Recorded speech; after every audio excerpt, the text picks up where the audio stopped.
인생의 겨울은 누구에게나 찾아옵니다. 인생의 겨울을 피할 수 있는 사람은 없습니다. 나의 앞에 장사가 없다, 그런 이야기를 들으셨을 겁니다. 모세도 시편 90편 10절에서 우리 연수가 70이요 강건하면 80이라도 그 연수의 자랑은 수고와 슬픔뿐이요 신속히 가니 우리가 날아가나이다. 누구에게나 겨울은 찾아옵니다. 다윗도 희망찬 봄과 그리고 뜨거운 여름을 거쳐 추수의 가을을 맞이했던 그가 이제 겨울을 맞이하게 됩니다. 그 인생의 겨울을 이렇게 성경은 묘사하고 있습니다. 열왕기상 1장 1절에 보면 다윗 왕이 나이가 많아 늙으니 이불을 덮어도 따뜻하지 아니한지라. 이제 그의 겨울이 찾아온 거죠.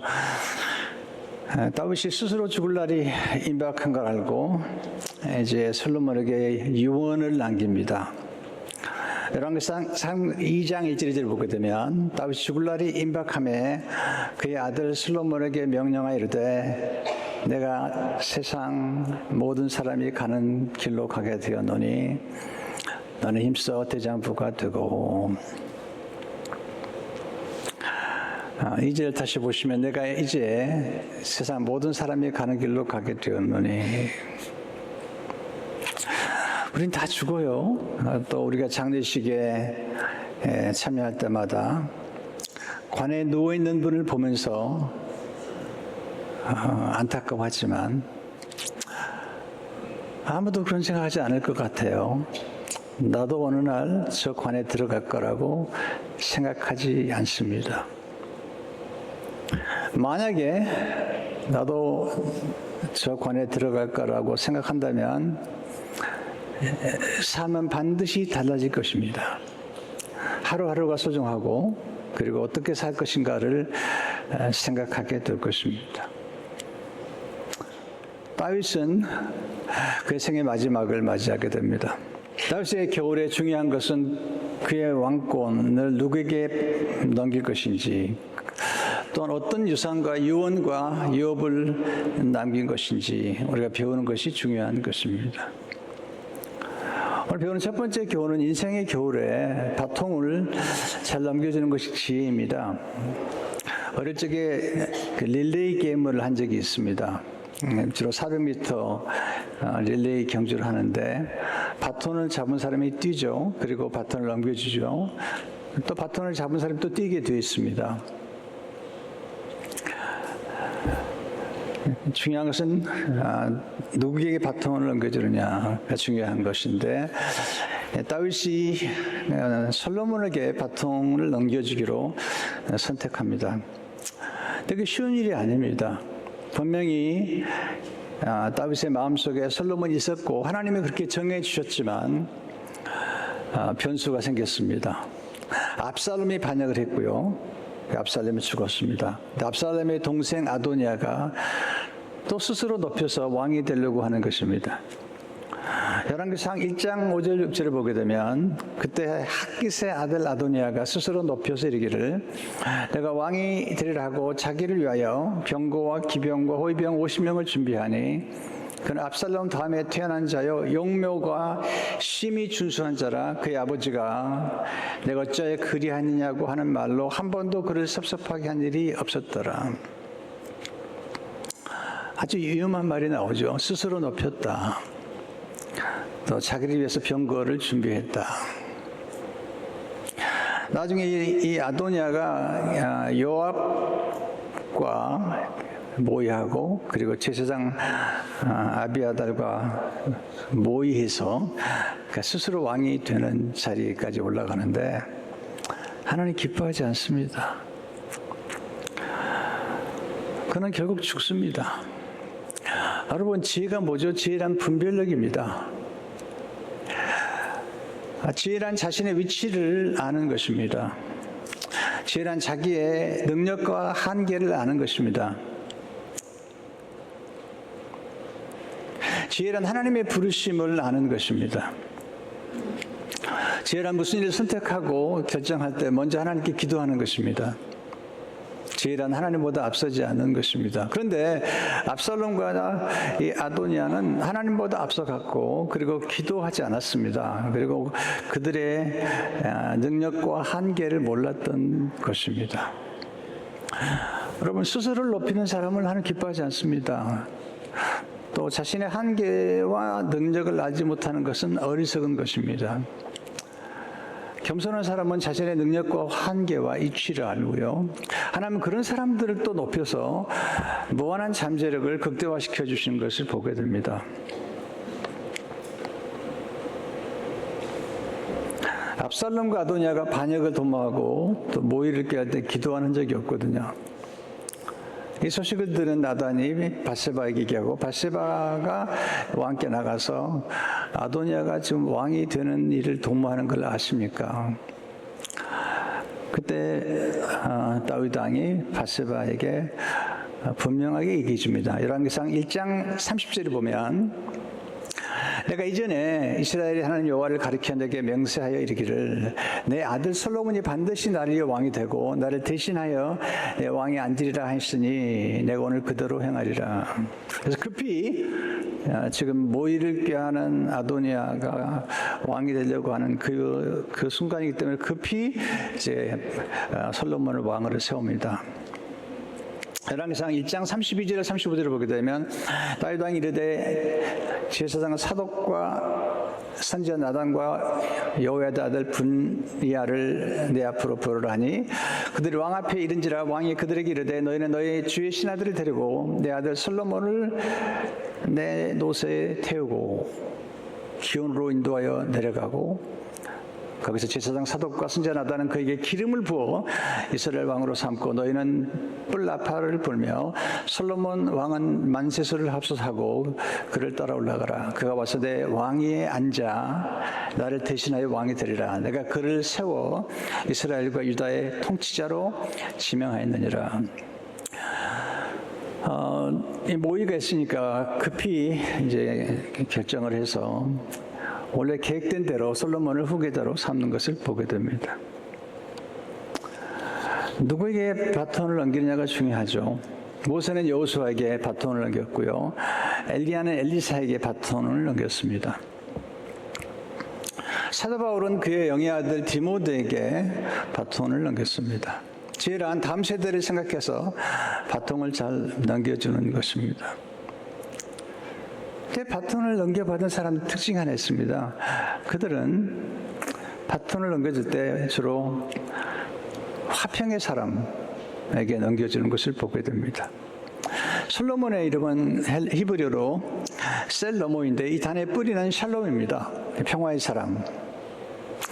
또 하나님께서 솔로몬의 다른 이름을 주셨는데 그 이름은 여리리아라는 이름인데 여호와께 사랑을 받는 자라는 이름의 뜻이에요. 바톤을 넘겨줄 사람은 온유한 사람, 온순한 사람입니다.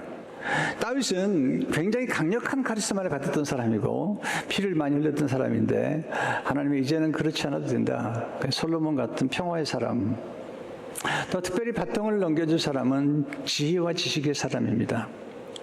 여러분, 지혜와 지식의 사람은 누구죠? 겸손한 사람이에요. 겸손하지 않으면 지혜로울 수가 없어요. 겸손하지 않으면 지식을 얻을 수 없어요. 교만한 사람들은 공부하지 않아요. 교만한 사람들은 다른 사람의 말을 경청하지 않아요. 그래서 계속 어리석어져 가는 것입니다. 제가 왜 교육을 강조하죠? 끝없이 공부하는 사람들은 겸손한 사람들이에요. 내가 아직도 부족하다고 생각하기 때문에 책을 읽고 성경을 읽고 묵상하고 그리고 겸허하게 멘토들에게 배우는 것입니다. 솔로몬이 1000번제를 드렸더니 하나님께서 솔로몬에게 내가 네게 무엇을 주랴. 그때 솔로몬이 겸손하게 얘기하죠. 제가 지혜와 지식이 부족합니다. 제게 왕권을 맡기셨는데 제게 필요한 건 지혜와 지식입니다. 적대하 1장 9절 10절을 보니까 여호와여 하나님이여 여호와 하나님이여 원하건대 내 아버지 다윗에게 허락하신 것을 이제 굳게 하옵소서. 주께서 나를 땅에 티끌같이 많은 백성의 왕으로 삼으셨사오니 저는 이제 내게 지혜와 지식을 주사 이 백성 앞에서 출입하게 하옵소서. 이렇게 많은 제 백성을 누가 능히 재판하리? 저는 이렇게 많은 백성을 재판할 능력이 없습니다. 하나님의 지혜와 지식을 주십시오. 그렇게 하나님 앞에 기도하고 있습니다. 다윗은 후계자라는 의식이 솔로몬에게 있었고요. 그는 아주 겸허한 사람입니다. 여러분, 바울은 강력한 카리스마를 가진 사람이에요. 아주 강력한 카리스마죠. 또 모세도 강력한 카리스마죠. 그런데 놀라운 사실 아십니까? 그의 후계자들은 강력한 사람들이 아니에요. 모세는 여호수아에게, 그리고 다윗은 아주 온유한 디모데를 후계자로 선택합니다. 똑똑한 사람이 아닙니다. 잘난 사람이 아니에요. 스스로 뭔가를 할 수 있다는 사람이 아니에요. 디모데는 약간 두려움이 많은 사람이에요. 여호수아도 마찬가지죠. 근데 그렇기 때문에 그 하나님 의지하는 사람들을 세웠던 거죠. 실제로 아름다운 유산을 남기는 것이 지혜죠. 인생에 겨울이 오면은 모으고 축적하는 때가 아니에요. 모으고 축적하는 때는 이제 인생의 가을. 겨울이 되면 이제 남기고 넘겨주는 계절이에요.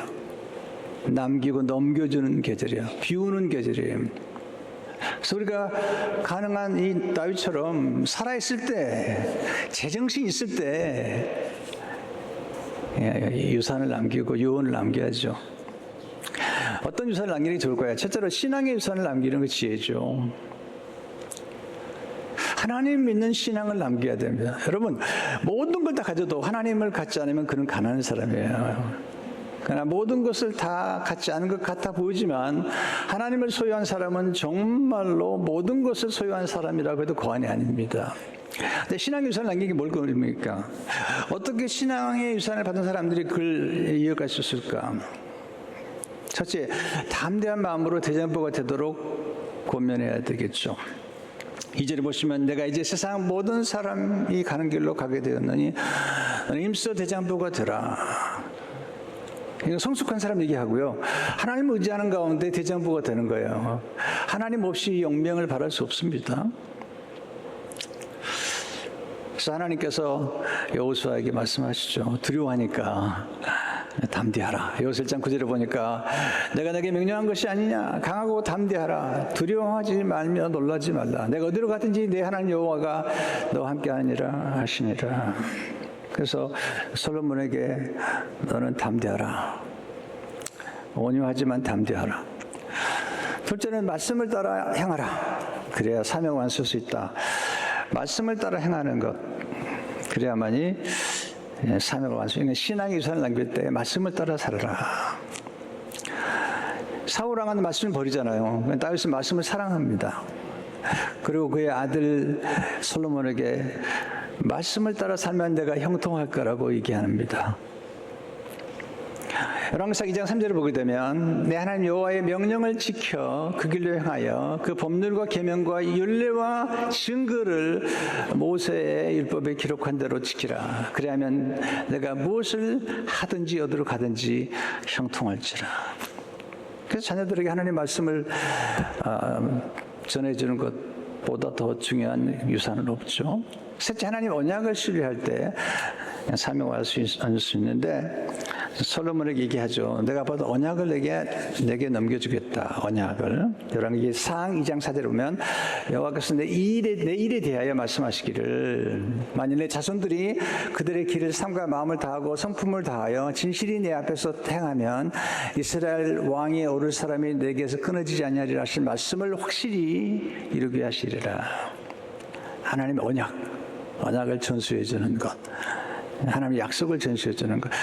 성경에 약속이 많잖아요. 그래서 그 약속은 하나님의 명예를 걸고 하나님의 능력을 걸고 주신 약속들이기 때문에 그 약속을 이어주는 게 중요한 겁니다. 신앙의 유산을 넘겨주는 것. 둘째, 성전을 세우는 요원을 남기는 것이 지혜입니다. 성전을 세우는 것. 다윗이 원했던 것은 성전 건축인데 하나님이 그에게 허락하지 않으셨어요. 그 이유를 역대상 22장 6절에서 9절에 이렇게 얘기하고 있죠. 다윗이 그의 아들 솔로몬을 불러 이스라엘 하나님 여호와를 위하여 성전 건축하기를 부탁하여 다윗이 솔로몬에게 이르되 내 아들아 나는 내 하나님 여호와의 이름을 위하여 성전을 건축할 마음이 있었으나 여호와의 말씀이 내게 임하여 이르시되 너는 피를 심히 많이 흘렸고 크게 전쟁하였느니라. 내가 내 앞에서 땅에 피를 많이 흘렸은즉 내 이름을 위하여 성전을 건축하지 못하리라. 보라, 한 아들이 내게서 나리니 그는 온순한 사람이라. 내가 그로 주변 모든 대적에게서 평온을 얻게 하리라. 그 이름을 솔로몬이라 하리니 이는 내가 그의 생전의 평안과 안일함을 이스라엘에게 줄 것임이니라. 솔로몬은 온순한 사람이죠.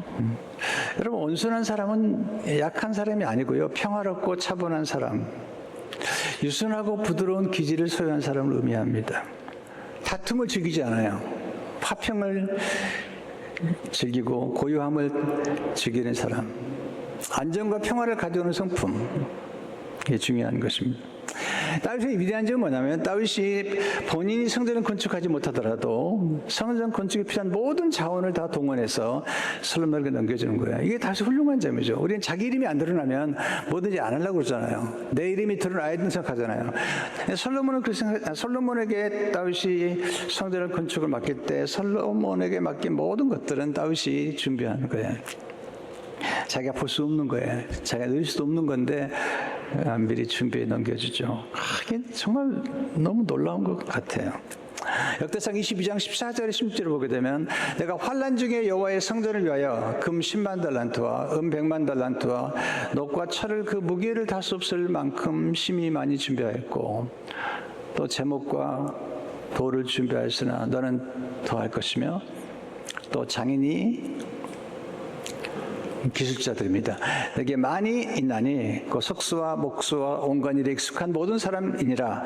금과 은과 녹과 철이 무수하니 너는 일어나 일하라. 여호와께서 너와 함께 계실지로다 하니라. 제가 늘 강조하죠. 지도자는 4가지 자원을 동원해야 된다. 첫째는 지적 자원이죠. 그래서 하나님께서 받은 성전의 식양을 아들에게 넘기죠. 두 번째 자원은 인적 자원인데 성전을 건축할 수 있는 그 당시에 탁월한 기술자들을 장인들을 준비했고 세 번째 물질이죠. 과업을 성취하는데 물질 없이 어떻게 과업을 성취해요? 네 번째는 영적 자원이죠. 하나님께 기도했고 또 기도하라고 권면하고 있습니다.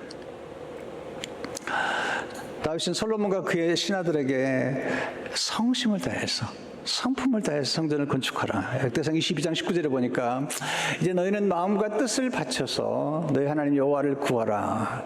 그리고 일어나서 여호와 하나님의 성전을 건축하고 여호와의 언약궤와 하나님의 성전의 기물을 가져다가 여호와 이름을 위하여 건축한 성전에 드리게 하라 하였더라. 다윗은 성전을 너무 사랑했고요. 성전을 건축하도록 권면했습니다. 지금은 성전 시대가 아니죠. 구약에. 그러나 지금은 교회 시대죠. 지금 예수님이 오신 다음부터는 이제는 성전보다 중요한 게 교회죠. 그래서 요한복음 2장 22절을 보게 되면 그러나 예수는 성전된 자기 육체를 가리켜 말씀하신 것이에요. 예수님이 성전이세요. 그리고 예수님이 세우신 교회가 이제는 성전이죠. 마태복음 16장 18절 보게 되면 또 내가 내게 이르노니 너는 베드로라. 내가 이 반석 위에 내 교회를 세우리니 음부의 권세가 이기지 못하리라. 하나님의 원래 관심은 이 교회를 통해서 모든 걸 이루신 거예요. 교회의 머리가 되신 하나님께서, 예수님께서 교회를 통해서 모든 만물을 충만케 하시는 것이 하나님의 의도예요.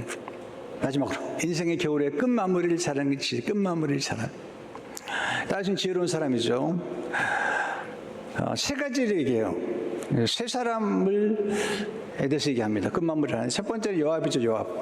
요압은 다윗을 도왔던 사람이긴 하지만 한때는 압살롬을 딱 따라가기도 하고 그 다음에 이제 아도니아를 따라가죠. 다윗이 얘기하죠.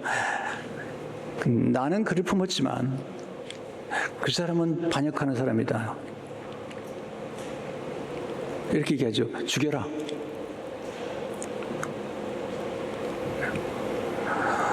그럼 이 끝마무리 하는 거예요. 끝마무리 하는 거예요. 왜냐하면 다윗은 그를 품을 만한 그릇이 됐던 거죠.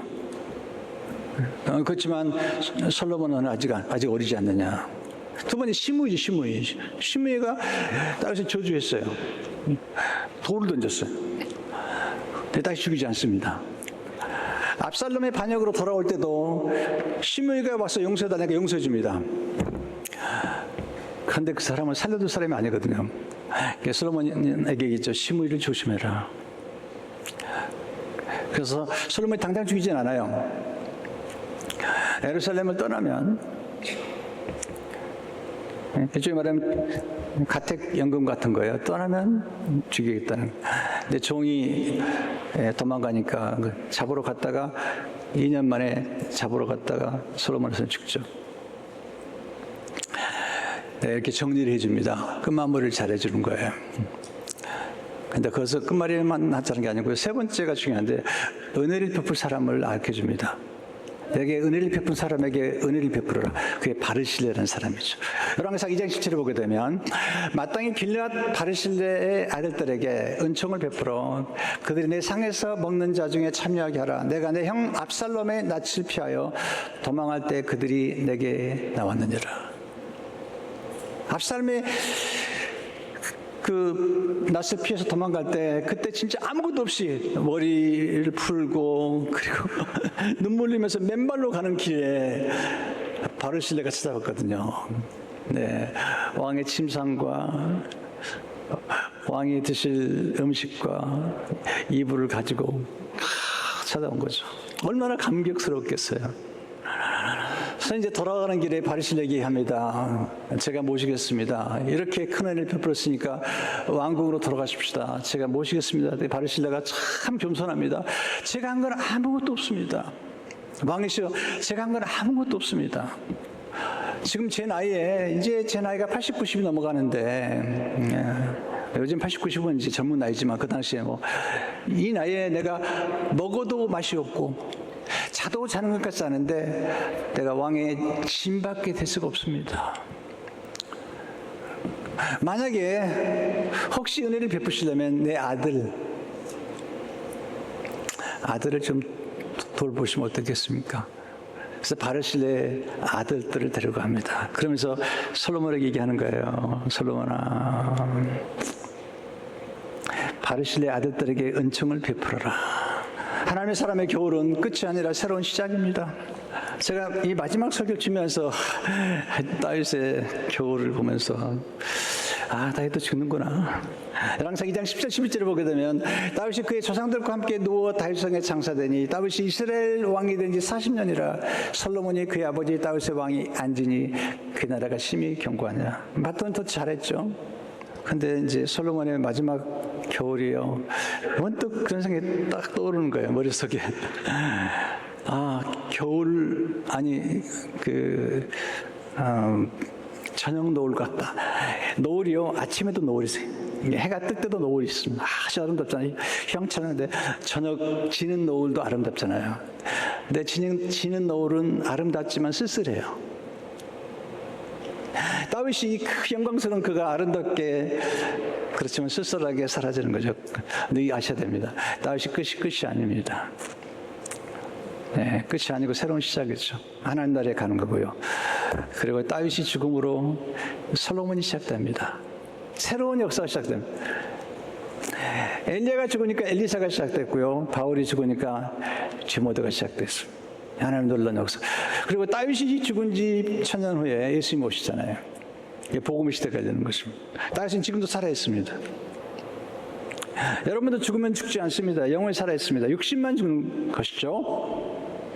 그래서 마태복음 1장을 보면 아브라함과 다시 자손 예수 그리스도의 계보라. 여러분, 제가 분명한 예언을 하겠습니다. 여러분 다 죽습니다. 분명한 예언입니다. 그래서 끝나지 않아요. 천국에 들어가는 거예요. 예수 믿는 사람 천국에 들어가는 거예요. 그리고 새로운 역사가 시작되는 것입니다. 오늘 이 다윗의 인생 사계절을 마무리하면서 조금 더 지혜로우면 좋겠다 생각이 들어요. 그리고 오늘 들은 말씀들이 앞으로 우리 교회에 바톤 터치할 사람을 세울 때 꼭 장로님들이 기억하시면 좋겠어요. 압살롬이나 아도니아 같은 사람이 아니라 솔로몬처럼 온유하고 하나님 앞에 겸손하게 기도할 수 있는 사람, 하나님을 경외하는 사람을 세워서 주님의 교회가 견고하게 계속 서기를 주의 이름으로 축원합니다.